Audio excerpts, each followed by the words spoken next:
Good morning students. आज हम exercise 5.1 करने वाले हैं। ठीक है। इसमें फर्स्ट क्वेश्चन है, which of the following statements are true and which are false. मतलब हमारे पास स्टेटमेंट दी हुई है, उसमें हमें बताना है कौन सा सही है और कौन सा गलत। और अगर सही है तो उसका रीजन बताना है, अगर गलत है तो क्यों गलत है उसका रीजन बताना बताना है। ठीक है। हमारे पास फर्स्ट पॉइंट है, only one line can pass through a single point. मतलब अगर हमारे पास कोई सिंगल पॉइंट है, उससे सिर्फ हम एक सिंगल लाइन ही पास कर सकते हैं, नहीं।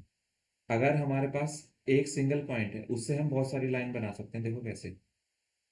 ये एक ये गई, एक ये है, एक ये है, एक ये है। मतलब एक सिंगल पॉइंट से हम बहुत सारी लाइन क्या कर सकते हैं, पास पास कर सकते हैं। ठीक है। तो ये स्टेटमेंट क्या हो गया, फॉल्स। और इसमें हम क्या लिखेंगे, through a single point many lines can pass through through this point. ठीक है। एक पॉइंट से इनफाइनाइट लाइन पास कर सकती है, इसलिए ये फर्स्ट जो स्टेटमेंट है वो गलत हो गया। ठीक है। सेकंड पाते हैं, there are an infinite number of lines which pass through two distinct points. मेरे पास मान लो ये दो डिस्टिंक्ट पॉइंट्स हैं, एक ये है, एक ये है। ठीक है। अब क्वेश्चन कह रहा है इस दो पॉइंट से हम इनफाइनाइट लाइन पास कर सकते हैं, नहीं, सिर्फ एक ही लाइन पास कर सकते हैं। अगर हमारे पास दो पॉइंट है तो उससे एक लाइन पास कर सकते हैं, अगर एक पॉइंट है तो उससे इनफाइनाइट लाइन पास हो सकती है। ठीक है। इसलिए जो है सेकंड स्टेटमेंट भी क्या हो गया, फॉल्स। फॉल्स हो गया। अब इसका हमें रीजन बताना पड़ेगा। रीजन है इसका एक्सियोम 5.1। एक्सियोम 5.1 कहता है, given two distinct point, given two distinct point, there is a unique line, there is a unique line that pass through them। ठीक है, आ रहा है समझ में। अगर दो डिस्टिंक्ट पॉइंट है तो उसके बीच में एक लाइन ही जा सकती है। ये किस में बताया है, एनसीईआरटी में, एक्सियोम 5.1। ठीक है। अब नेक्स्ट पे आते हैं। नेक्स्ट है, a terminated line can be produce indefinitely on both side. मान लो ये हमारे पास लाइन है, सॉरी,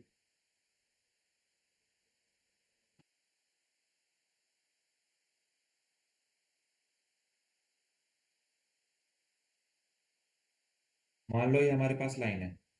ठीक है। क्वेश्चन का कहने का मतलब है, ये है इस लाइन को हम इधर भी कितना भी इंक्रीज कर सकते हैं। मान लो मैंने प्लस इन्फानाइट तक ले गया, और इसके लेफ्ट हैंड साइड भी जो लाइन है उसको मैं कहाँ तक ले गया, माइनस इन्फानाइट तक। ठीक है। तो ये ट्रू है या फॉल्स, ये ट्रू है। और ट्रू क्यों हुआ, इसका रीजन है पोस्टुलेट सेकंड। ठीक है। पोस्टुलेट सेकंड यही कहता है, a terminated line can be produce indefinitely. ठीक है। A terminated line can be produced indefinitely. आ रहा है समझ में। नेक्स्ट पे आते हैं। नेक्स्ट ये कह रहा है, if two circles are equal then their radius are equal. मान लो हमारे पास दो सर्कल हैं, एक ये सर्कल है, ये इसका सेंटर है, और ये इसकी रेडियस है। ठीक है, ये आर मैंने दिखा दिया है।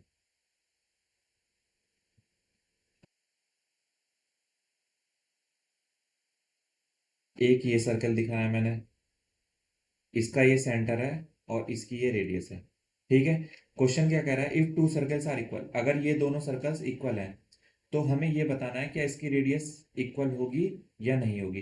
अगर दो सर्कल इक्वल हैं तो उसका जो एरिया होता है,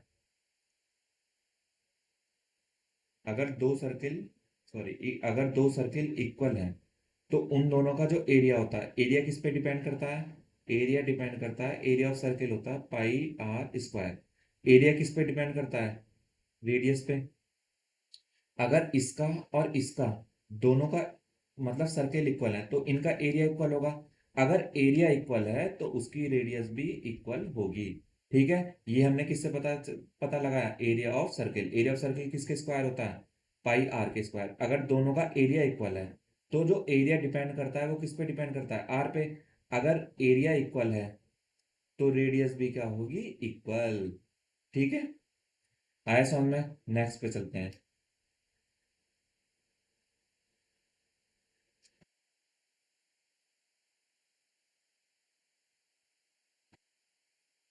ठीक है, आओ।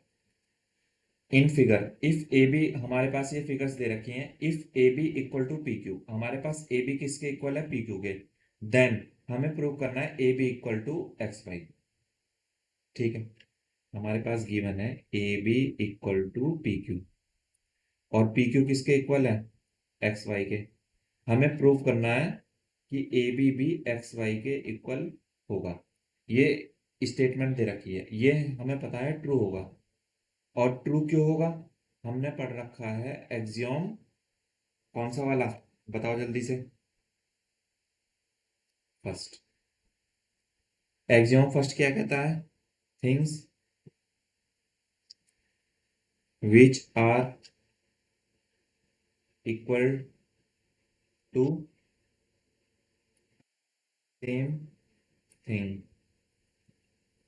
Are equal to